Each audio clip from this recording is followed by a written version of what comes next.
থেকে আমাদের লোকে খারাপ ব্যবহার করতেছো? কি বললি? আমার সাথে বেয়াদবি করলি? বের হ এখান থেকে, বের হ। আম্মা, আম্মা তুমি ঠিক আছো? আম্মা, ও মা তুই আইসোস? সেই কখন থেকে এই মায়াটা আমাকে লোকে খারাপ ব্যবহার করতেছে, এমনকি ফকির মনে করে আমাকে ভিক্ষাও দিচ্ছে। ম্যাম, বেয়াদব মেয়ে, তোমার এত বড় সাহস, তুমি আমার আব্বা আম্মার গায়ে হাত তুলো? ম্যাম আসলে কোথা থেকে ভিক্ষুক এসে? ফকির? তোর বাবা মা সমতুল্য, কিভাবে তুই হাত তুলস গায়ে? বাপ মা শিক্ষা দেয় না কিছু তোরে? সরি ম্যাডাম, ওদেরকে দেখে তো মনে হচ্ছে যেন কেমন লাগছিল, সেজন্যই আমি আসলে ম্যাম এমনটা করেছি। তোর আর চাকরি করতে হবে না, বেড়ে যা আমার অফিস থেকে, তুই বাইরে যা। আব্বা, ma'am ma'am ma'am sorry, sorry ma'am, আমাকে চাকরি থেকে বের করবেন না, এইবারের মতো আমাকে মাফ করে দেন প্লিজ ম্যাম। আমার অফিসের রুলস হলো চাকরি করার জন্য ভালো ব্যবহার দরকার। আগে ভালো ব্যবহার শিখবি, তারপর চাকরি করতে আসবি। যা। সিকিউরিটি, সিকিউরিটি, ওনারা বাইর করে দেন। Ma'am ma'am ma'am ma'am last time এমন আর কখনোই হবে না প্লিজ। আসলে ম্যাম ম্যাম আমার কথাটা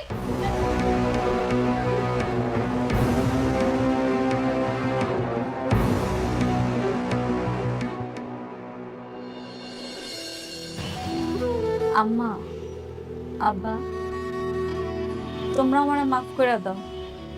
আমি না সত্যি বুঝতে পারি নাই আমার অফিসে আসার পরে এরকম একটা অবস্থা তোমাকে দেখা লাগবে। না রে মা, আমাকে তো চিনতে পারেন নাই, মাপ তো আর কি আছে। তারপরও সব দোষ আমারই।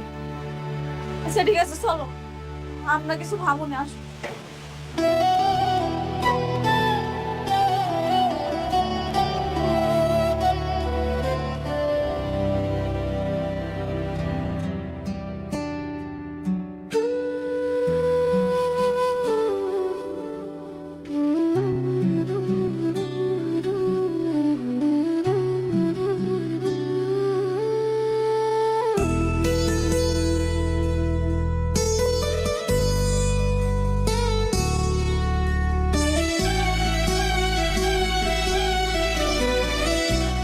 তুমি এখানে আর আমি তোমাকে খুঁজে বেড়াচ্ছি।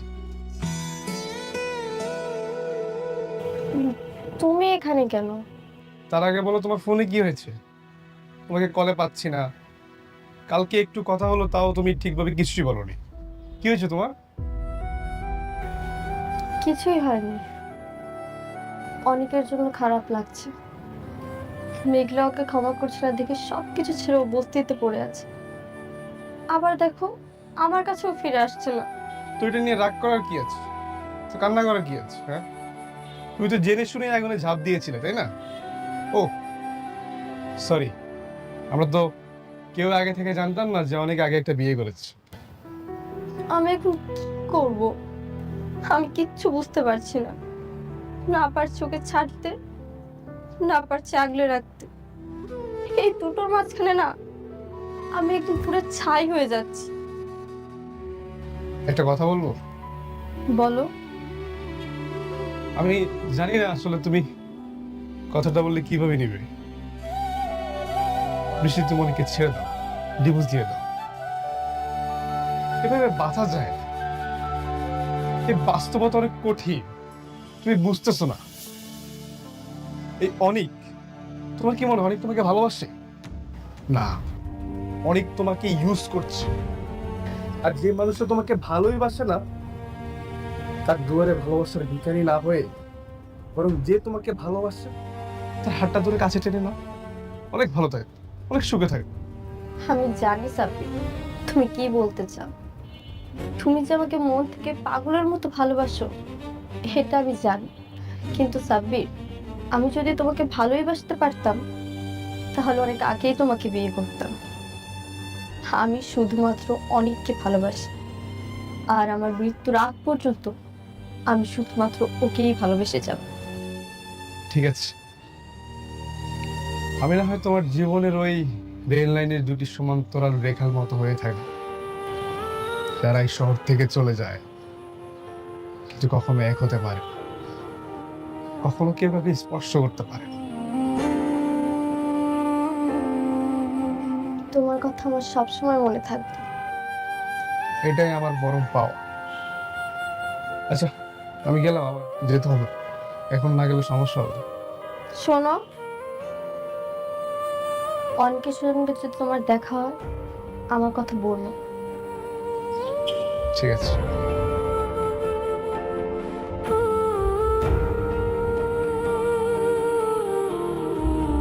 অনেককে ভালোবাসি, আর আমার মৃত্যুর আগ পর্যন্ত আমি শুধুমাত্র ওকেই ভালোবেসে যাব। ঠিক আছে, আমি না হয় তোমার জীবনের ওই রেল লাইনের দুটি সমান্তরাল রেখার মতো হয়ে থাকে, যারা এই শহর থেকে চলে যায় কিন্তু কখনো এক হতে পারে না।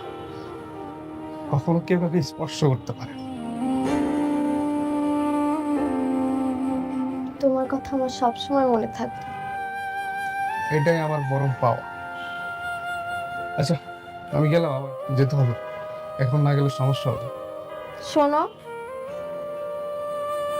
অনেকের সঙ্গে যদি তোমার দেখা হয় আমার কথা বলো। ঠিক আছে।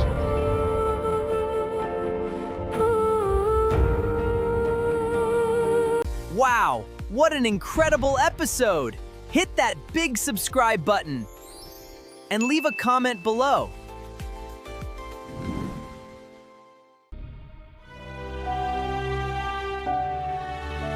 শালিমা বিল্ডার্সের সকল সদস্যরা হয়েছে আমার পরিবারের মতো।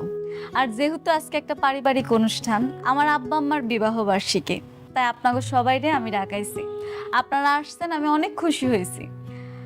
আপনাদের কাছে সত্যি কথা লুকামো না, জন্মের পর থেকে কখনো দেখি নাই আব্বা আম্মা বিবাহ বার্ষিকী পালন করছে। আমরা গরিব ছিলাম, গরিব মানুষের আর বিবাহ বার্ষিকী কি। সেই জন্য আল্লাহ যেহেতু আমার এখন তৌফিক দান করছে, তাই এখন থেকে চেষ্টা করব প্রতি বছর আমার আব্বা আম্মার এই বিবাহ বার্ষিকীটা পালন করার। আপনারা সবাই আমার আব্বা আম্মার জন্য দোয়া করবেন। চলেন এবার সবাই মিলে আমরা কেকটা কাটি। চলেন আমরা সবাই করতালি দিয়ে ম্যাডামের বাবা মাকে অভিনন্দন জানাই।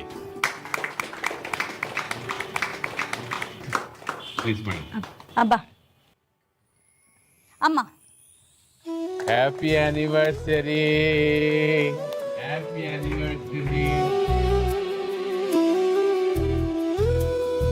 হ্যাঁ দাঁড়া। আরে অনিক সাহেব, আরে আসেন আসেন, আমাদের সাথে জয়েন করেন। আজকে আমার ম্যাডামের বাবা মায়ের বিবাহ বার্ষিকী। Happy anniversary. Thank you manager uncle, madam. আপনারা তো আমি কইছিলাম এটা একটা পারিবারিক অনুষ্ঠান।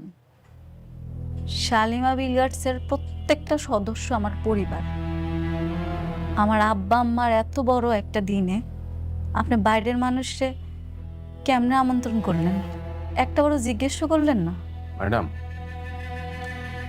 আজকের দিনটা আমরা রাগারাগি না করি, আর আজকের আনন্দের দিনে আমরা ওই বিষয়টা নিয়ে আলোচনা না করি, সেটাই বোধহয় ভালো হয়। আমি তোমার পরিবার না, তাই না? অথচ একটা সময় ছিল যখন আমিই ছিলাম তোমার সবচেয়ে আপন মানুষ। তুমি সবার সামনে আমাকে অপমান করলে বাইরের মানুষ বলে, আর আমি তোমার জন্য যত্ন করে নিজে হাতে রান্না করে নিয়ে এসেছি। তোমার পছন্দের খাবার ডিম ভুনা, তোমাকে আমার পরিবার মনে করে, আর তুমি সবার সামনে বললে আমি তোমার পরিবার না। আমি জানি আমি ভুল করেছি, সেটার মাসুল তো আমি দিচ্ছি। তোমার পিছে পিছে আসতেছি। আমি এতটাই খারাপ হয়ে গেছি, আমাকে ক্ষমা করা যাচ্ছে না। মেঘলা, আমি কখনোই তোমার কাছে এটা আশা করিনি। বাবা, তুমি কিছু মনে করো না, মারে রাগারাগি করিস না। হ্যাঁ, আরে ও তো আমাকে আপনই ছিল, তারপরে ভুল করছে, ভুলের জন্য তো ক্ষমাও চাইছে। থাক, আজকে দিন অন্তত থাক। বাবা আসো, কেক খাও, আসো আসো। আব্বা, কারে কেক খাওয়াইতেছ তুমি? ওরে আব্বা, তুমি কি সব ভুলে গেছো? তুমি ভুলে যাইতে পারো, আমি কিচ্ছু ভুলিনি। আমি ওরে ক্ষমা করব না। আজকে এত বড় একটা অনুষ্ঠান, আমি কত আশা কইরা সব আয়োজন করছি, চাইছিলাম তোমগ নিয়ে ধুমধাম করে অনুষ্ঠানটা পালন করি। তোমকে আমার ভালো লাগে না না? ওরে কেক খাওয়াইতো মন চায়, ওরে কেক খাওয়াইব তো খাও, তোমরা ওরে কেক খাও, আমি চলে যেতেছি, খাও। তোমার এখান থেকে যেতে হবে। এটা তো তোমার পরিবার, আমি তো বাইরের মানুষ। এখানে এসে আমি বিরক্ত করলাম। তোমার জন্য খুব যত্ন সহকারে তোমার পছন্দের খাবারটা রান্না করে নিয়ে এসেছিলাম। যদি ইচ্ছে হয় খেয়ে নিও।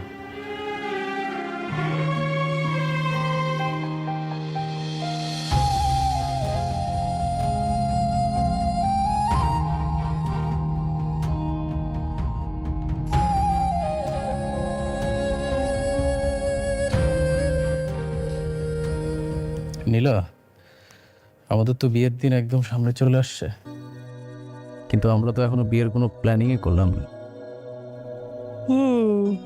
তুমি ঠিক বলছো। আমার বিয়েতে ভেবেছিলাম একটু ধুমধাম করে আয়োজন করব, মনটাই টানছে না। আচ্ছা তুমি কোনো টেনশন করো না, আমি আছি না, বিয়ের সব অ্যারেঞ্জমেন্ট আমি করবো। সব অ্যারেঞ্জমেন্ট আপনি করবেন মানে? সব অ্যারেঞ্জমেন্ট করবেন? যখন দুঃখে পড়ছিলা তখন আমার মেয়ের হাত ধরে তো নদী পার হচ্ছিল, মনে আছে? যখন বিপদ পার হয়ে গেছে মাঝিকার শালা হয়েছে, তাই? আপনারা কারা? এসব কথা কাকে বলছে? তোমার পাশে যে দাঁড়ায় আছে এই টাউটারে বলতেছি, এই রাতুরে বলতেছি। Wow, what an incredible episode! Hit that big subscribe button and leave a comment below.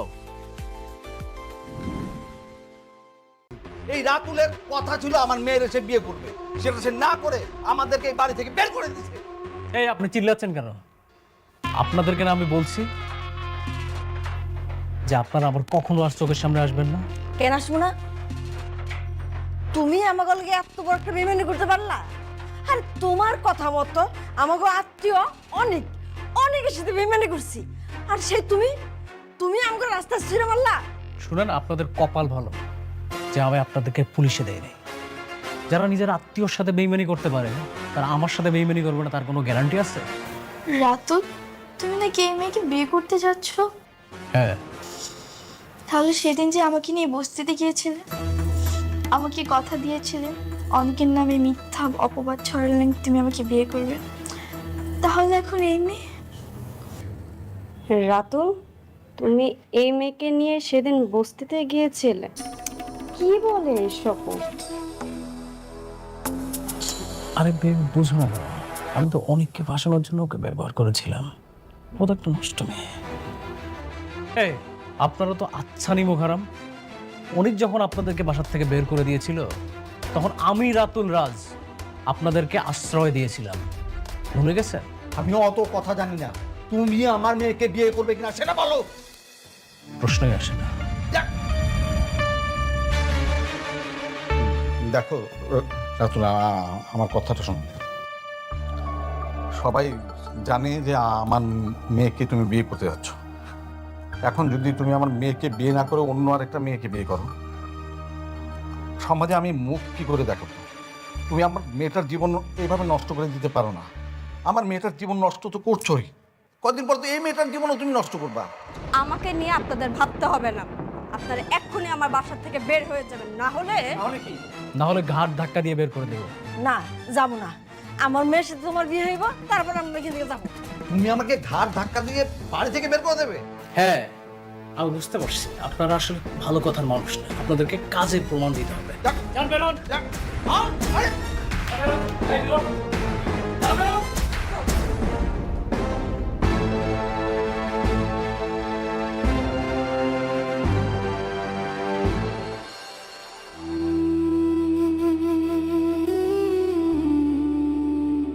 তুমি ওরে এই জায়গা থেকে যাইতে কও, নাহলে তুমি আমার মরা মুখে পাবা। আমি ওর সাথে আর কোনো কথা বলতে চাইতেছি না। তুমি আরে সুন্দর করে বুঝে বিদায় করে দাও। তুমি আমার স্পর্শ করার অধিকার ওই দিনই হারাইছো যেদিন আমার সন্তানের তুমি অস্বীকার করছো।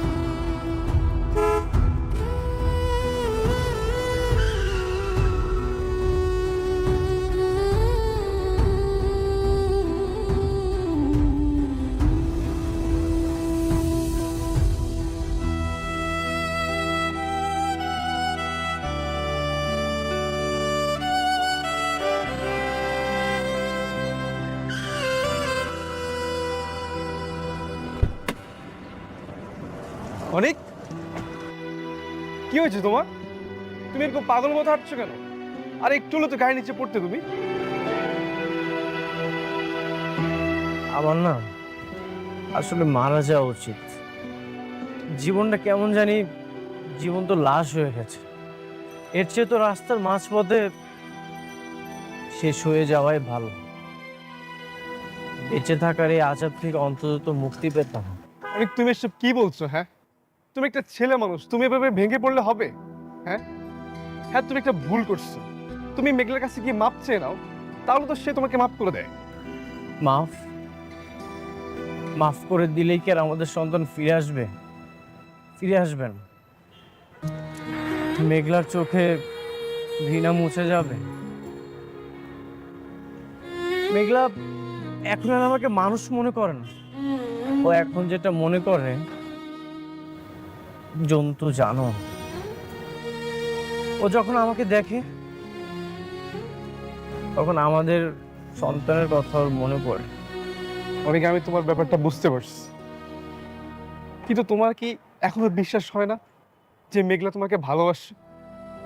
অনেক আমি বলছি মেঘলা সত্যি তোমাকে অনেক ভালোবাসে, সত্যি। ভালোবাসা কি আর আছে? এখন যেটা আছে সেটা অভিমান আর অভিযোগ।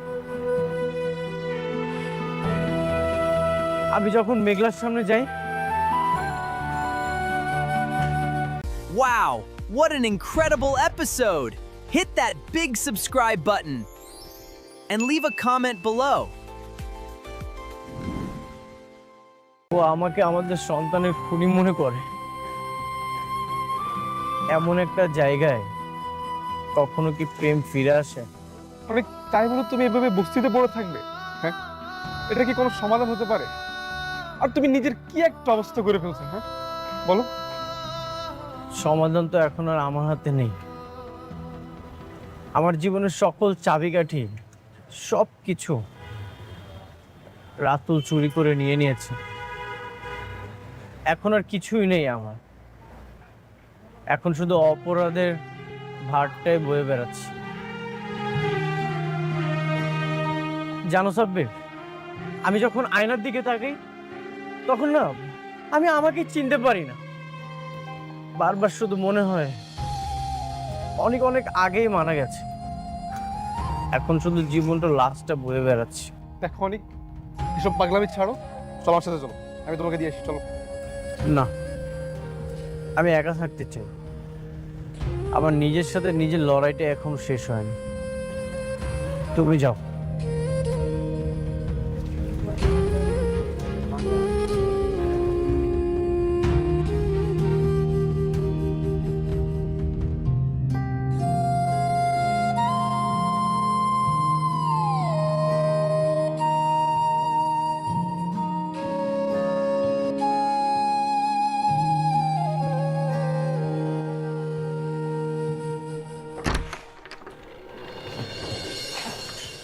ম্যাডাম, উনি আসছেন। আপনি যান। ঠিক আছে।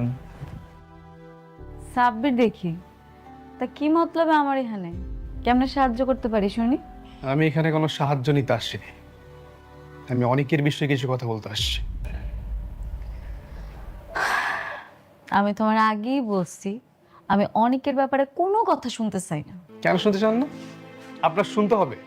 সাব্বির, তুমি মনে হয় জানো না কিছু, নাকি নতুন করে আবার সবকিছু শুনতে চাও? তোমার সামনেই সব ঘটনা ঘটছে। তুমি কি জানো না দিনের পর দিন অনেক আমার অপমান করছে, আমার সন্তানটারে স্বীকৃতি দেয় নাই।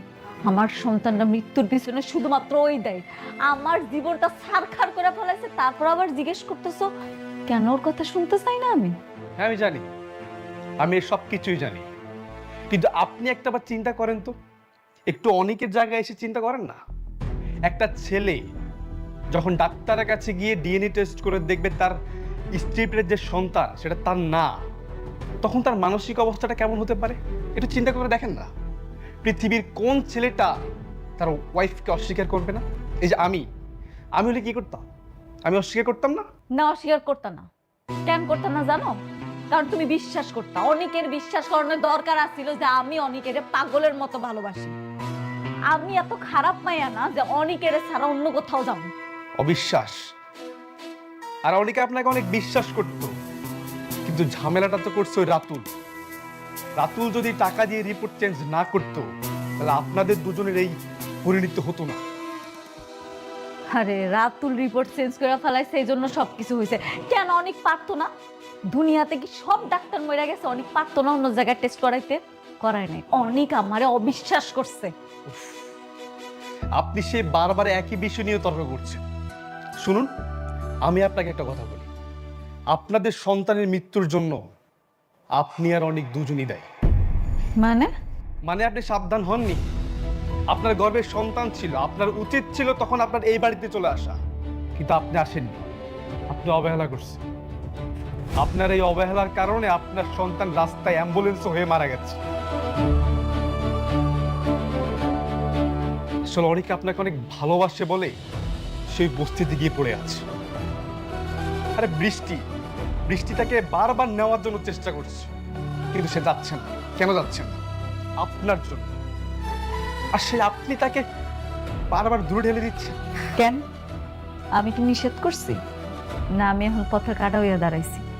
অনেক কেন জানা বৃষ্টির কাছে যা, আমি তো বাধা দিতেছি না। আর অনেক যদি যেত তাহলে সে অনেক আগে চলে যেত, কারণ সে আপনাকে ভালোবাসে।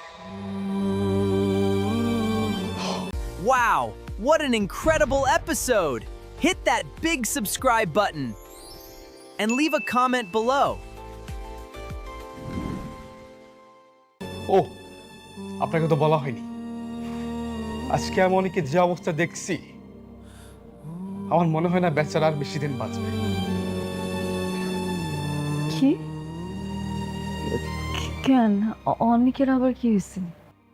অনেক রাস্তায় পাগলের মতো হাঁটছে, তার চোখ দিয়ে পানি পড়ছে। আমার এত যে মায়া লাগলো, আমার তো বন্ধু, তাই না? বেচারা আপনার জন্য তার নিজের জীবনটাই হারাতে বসছে।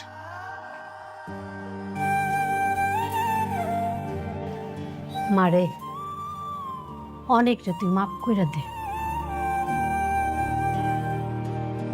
মালে একটু চিন্তা করে দেখ।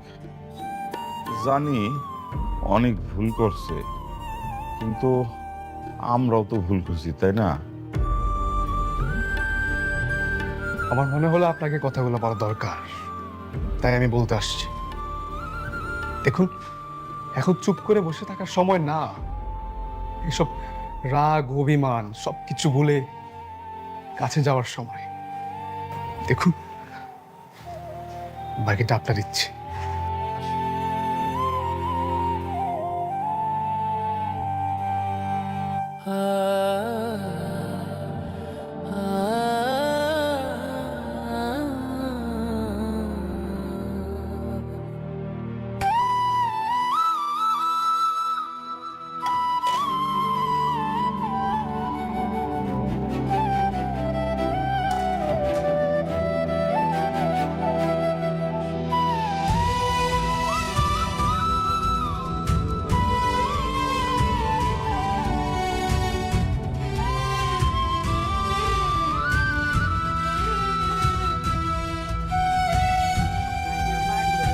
তুমি এখানে কেন আবার আসছো?